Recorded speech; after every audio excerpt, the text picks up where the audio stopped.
أعوذ بالله من الشيطان الرجيم. بسم الله الرحمن الرحيم. وإذا قيل لهم اتبعوا ما أنزل الله قالوا بل نتبع ما ألفينا عليه آباءنا أولو كان آباؤهم لا يعقلون شيئا ولا يهتدون. آمنت بالله صدق الله العظيم. رب اشرح لي صدري ويسر لي أمري واحلل عقدة من لساني يفقهوا قولي. اللهم أرنا الحق حقا وارزقنا اتباعه وَأَرِنَا الْبَاطِلَ بَاطِلًا وَارْزُقْنَا اجْتِنَابَهُ. آمین یا رب العالمین. دوستو بزرگوں، سورہ بقرہ آیت نمبر 170 آپ کے سامنے تلاوت کی ہے، اور یہ دوسرے پارے کا چوتھا رکوع زیر مطالعہ ہے. اس رکوع کا مضمون خاص طور پر حلال اور حرام کے حوالے سے ہے، اور امت مسلمہ کو جو تربیت دی جا رہی ہے وہ یہ کہ دیکھو شیطان تمہارا دشمن ہے، اور وہ روزی کے ذریعے تمہیں حرام کھلائے گا اور تمہارے خون میں سراحت کر جائے گا، اور پھر جو اولادیں پیدا ہوں گی وہ نافرمان ہوں گی، آپ کی دعائیں قبول نہیں ہوں گی. نبی اکرم صلی اللہ علیہ وسلم نے رزق حلال اور دعا کی قبولیت اس پر جو حدیث بیان فرمائی ہے وہ کلائمیکس ہے.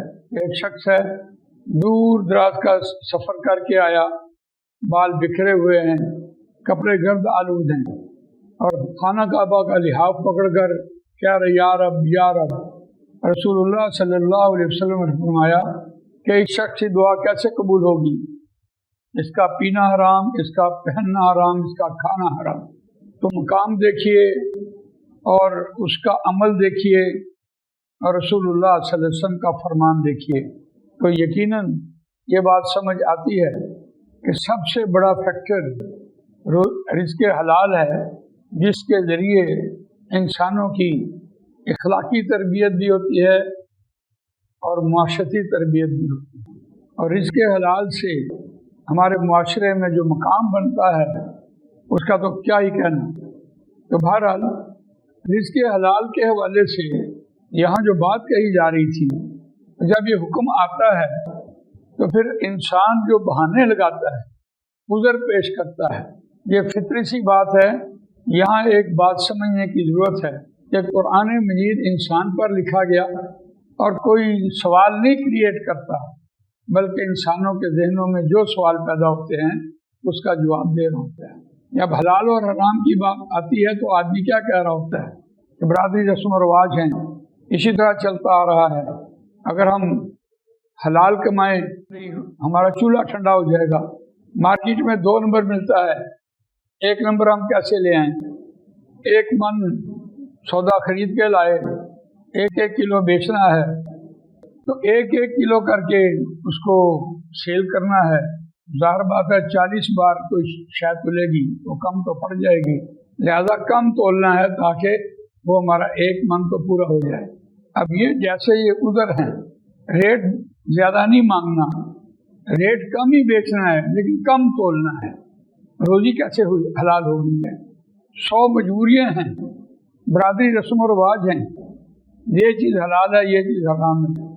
تو میں عرض کر رہا تھا کہ حلال روزی اگر معاشرے میں آ جائے تو ہمارا معاشرہ کیسا درست ہو جائے. اس لیے قرآن مجید نے انسانوں کے ذہنوں میں جو سوال پیدا ہوتے ہیں ان سب سوالوں کا جواب تسلی اور تشفی بخش دیا ہے. آیت کا روان ترجمہ سنتے ہیں. وَإِذَا قِيلَ لَهُمُ اتَّبِعُوا مَا أَنزَلَ اللَّهُ قَالُوا بَلْ نَتَّبِعُ مَا أَلْفَيْنَا عَلَيْهِ آبَاءَنَا.